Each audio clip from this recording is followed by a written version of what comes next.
আজকে আমি বানাবো পনির পোলাও। তো 100 গ্রাম পনির আমি ছোট ছোট টুকরো করে কেটে নিলাম।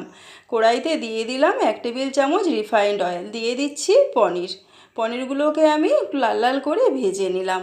এবার এটা একটা পাত্রে নামিয়ে নেব।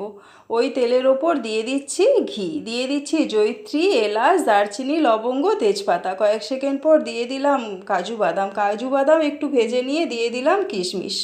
তারপর দিয়ে দিচ্ছি আধ ঘন্টা ভিজিয়ে রাখা জল ঝরানো বাসমতি চাল, দিয়ে দিচ্ছি আদা বাটা, একটু নাড়াচাড়া করে দিয়ে দিচ্ছি পনির।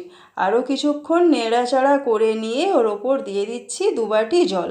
1 বাটি চাল নিয়েছিলাম তাই 2 বাটি জল দিলাম। দিয়ে দিলাম পরিমাণ মতো লবণ আর দুধে ভেজানো কেশর। 10 মিনিট ঢাকা দিয়ে রেখে দিলাম। ঢাকা খুলে দিয়ে দিলাম চিনি, ঘি, কিছুক্ষণ নাড়াচাড়া করে নিলাম। এটা এখন পরিবেশনের জন্য একেবারে তৈরি।